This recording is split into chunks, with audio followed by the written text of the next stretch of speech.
और ये देखकर कायदू को गुस्सा आ जाता है और उसका कैनन अटैक उन दोनों पर आ रहा है और उनमें से एक अपनी तीर के अटैक से उसे रोकने की कोशिश करता है लेकिन नहीं रोक पाता और उसकी चपेट में आकर पीछे गिरने लगता है और फिर वही अटैक दूसरे ओपोनेंट को लेकर भी पीछे जाने लगता है लेकिन वो दूसरा ओपोनेंट किनारे पर लड़खड़ाने लगता है और एक ही छोटे से धक्के से वो पीछे गिर सकता था लेकिन उसे धक्का देने वाला कोई नहीं क्योंकि इतनी सारी बार का यूज करने के बाद काइतो एग्जॉस्ट हो जाता है और सोल बार के ड्रेन होने की वजह से वो नीचे गिर जाता है। यानी श्रेक एकेडमी के दोनों लोग नॉकआउट हो गए हैं जबकि उनमें से एक अभी बचा है, इसलिए ज़ेंग एकेडमी ये सेकेंड राउंड जीत जाती है। ये देखकर सभी दुखी हो जाते हैं क्योंकि सभी श्रेक एकेडमी की उम्मीद कर रहे थे लेकिन अब उन्हें समझ आ जाता है कि ज़ेंग एकेडमी भी बहुत ताकतवर है। सभी बाकी के श्रेक डेविल्स कायतू और ज़्याओ ज़्याओ को संभालते हैं और कायतू भी खड़ा होकर ज़्याओ ज़्याओ को संभालता है और उसे सॉरी बोलता है कि मैं तुम्हें प्रोटेक्ट नहीं कर पाया,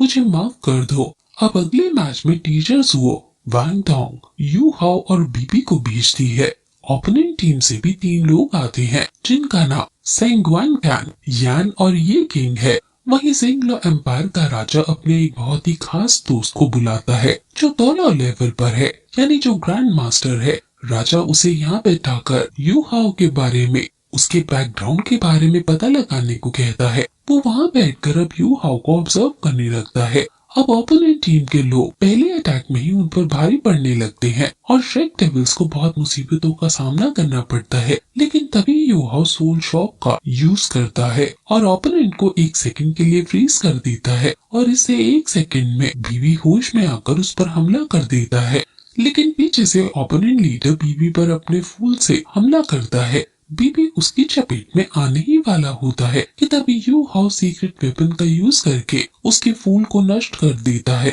जो ओपोनेंट का लीडर है वो गोल्डन मैपल लीफ का यूज कर रहा है जो उसे प्रोटेक्शन और अटैक की पार दे रही है और हर एक लीफ जब कहीं टकराती है तो वो एक्सप्लोड होती है जिस वजह से इन्हें बहुत दिक्कत हो रही है। बीबी शैंगवान पर हमला करने का डिसाइड करता है लेकिन उसके सामने फिर लेडी आ जाती है और अपनी फायर मार्शल सोल का यूज करके उस पर आग से हमला करने लगती है। बीबी अपनी थंडर स्ट्राइक से उसे रोकता है और फिर उस पर ध्यान न देते हुए लीडर पर हमला करने के लिए चला जाता है और लीडर भी फिर उन पर काउंटर अटैक करता है और यू हाओ के पीछे पड़ जाता है लेकिन फिर तभी उसे पता चल जाता है कि जिस यू हाओ के पीछे वो पड़ रहा था वो तो बस एक शैडो क्लोन था, असली यू हाओ तो उसके पीछे है और फिर अपने सोल गाइड टूल का यूज करके लीडर के हाथ को पकड़ लेता है जिससे उसके बाकी टीममेट्स भी अब श्रेक डेविल्स के कंट्रोल में आ जाते हैं। टीचर्स वो ये देखकर बहुत खुश होती है और समझ जाती है कि यू हाओ ने ये वू जिंग को अपने पॉइजन से पैरालाइज कर दिया था और ये वू जिंग का जो लीफ था इस वजह से वो शैंगवान के ऊपर डाइवर्ट हो गया और वो उससे हार गया। शैंगवान जमीन पर लेट जाता है क्योंकि उसे काफी दर्द होने लगता है। लीडर को श्रेक डेविल्स तीनों तरफ से घेर लेते हैं लेकिन तभी वहाँ फायर लेडी आ जाती है जो अपने कैप्टन यानी एल्डर से कहती है कि आप थोड़ा रेस्ट करो, इनको मैं देखती हूँ। Fire lady 7 moon fire wave से इन तीनों पर हमला करती है और बीबी भी काउंटर अटैक के लिए विग्रस लाइटनिंग का यूज करता है और जो उसके पास फायर बॉल्स आ रहे थे उससे तो वो बच जा रहा था लेकिन बाकी के फायर बॉल्स अभी भी वांग डोंग और यू हाओ पर आ रहे हैं। वांग डोंग और यू हाओ साथ में आते हैं और फिर वांग डोंग यू हाओ को हवा में उछालता है और यू हाओ आइस एम्प्रेस प्रिंसर का यूज करता है और उस फायर लेडी पर हमला कर देता है और फिर वांग डोंग उस पर एक जोर से किक मारता है जिससे वो फायर लेडी बाहर गिरने लगती है लेकिन गिरते गिरते वो कहती है कि अगर मैं एलिमिनेट होंगी तो तुम्हें भी लेकर होंगी। वो एक फायर केज बनाती है और यू हाओ और वांग डोंग को उसमें फंसा देती है। वो केज भी बाहर की तरफ गिरने वाला है और अगर उन्होंने इस केज को नहीं तोड़ा तो वो दोनों भी एलिमिनेट हो जाएंगे। इसलिए यू हाओ अब आइस बेंग एम्परर की आइस पार का यूज करने का डिसाइड करता है और उसके पार से न सिर्फ वो उसके केज को जमा देता है बल्कि फायर लेडी को भी बर्फ में जमा देता है जिससे वो सीधा बाहर जाकर गिरती है और वांग और यू हाओ बच जाते हैं। अब लीडर पर भी बीबी हमला कर देता है और लीडर अपने सारे लीव्स इकट्ठा करने लगता है और golden maple leaf dance technique का यूज करता है और वहाँ उनसे वो एक बहुत बड़ा साइक्लोन सा ला देता है इस साइक्लोन की वजह से तीनों बहुत कोशिश कर रहे हैं कि ये उड़कर बाहर ना गिर जाए, और फिर बीबी को भी गुस्सा आ जाता है और वो थंडर स्ट्राइक का यूज करके उसके साइक्लोन को खत्म करता है। और बीबी समझ जाता है कि ऑर्डिनरी स्किल्स का यूज करके इसको नहीं हराया जा सकता है। वो फिर अपनी ड्रैगन को समन करता है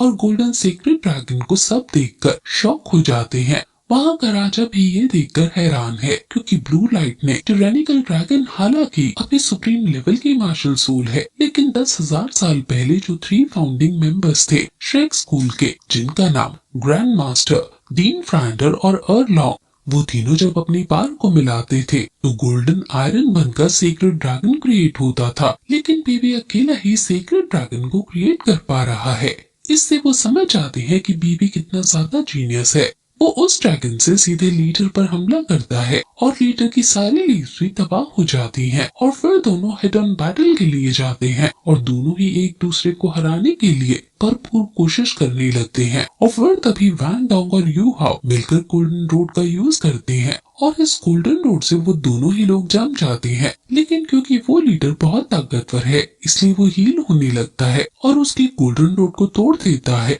यू हाउ तुरंत उसके पास जाकर अपनी आइस एट्रीब्यूट का यूज करके अपना सबसे पावरफुल अटैक करने का डिसाइड करता है। आइस पेंग एम्परर उसे समझाती भी है कि तुम्हारी सोल बार बहुत एग्जॉस्ट हो चुकी है और अगर तुम और ज्यादा इसे पुश करोगे तो तुम्हारे लिए हानिकारक भी हो सकता है। लेकिन यू हाउ को किसी भी हाल में जीतना है, इसलिए वो फिर भी इस बार का यूज करता है और फिर अपने बड़े से स्कॉर्पियन को वहां निकालता है और फिर मिस्टीरियस जेट हैंड का यूज करके उस लीडर को बाहर धकेल देता है। लेकिन इससे वो खुद भी बाहर चला जाता है, यानी वो दोनों ही एलिमिनेट हो जाते हैं। यू हाउ सोल बार एग्जॉस्ट होने की वजह से बेहोश हो गया है। अब क्योंकि श्रेक डेविल से वैंग डोंग बचा था तो सभी को लगता है कि श्रेक डेविल जीत गया। लेकिन तभी वो शैंगवान जो थोड़े समय के लिए जमीन पर गिर गया था, वो खड़ा हो जाता है और कहता है कि तुम मुझे कैसे भूल गए। वो समझ जाता है कि वो इस चीज में लापरवाह हो गए हैं और अब वैंग डोंग को अकेले ही इसे हराना होगा।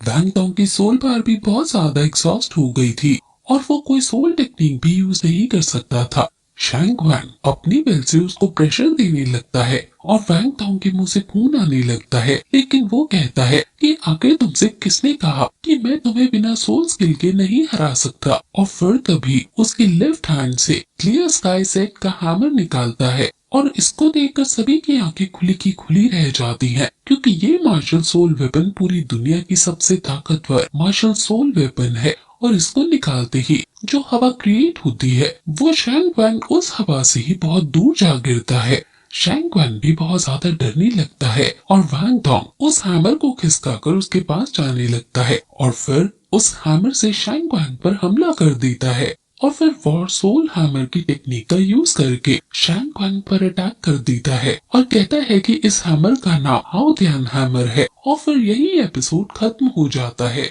जाने से पहले मैं आपको बताना चाहती हूँ कि हमने आपके लिए एक नई एक्सप्लेनेशन स्टार्ट की है, जो एक बहुत ही फेमस गेम की समरी है। उसका नाम रेड डेड रिडेम्पशन है।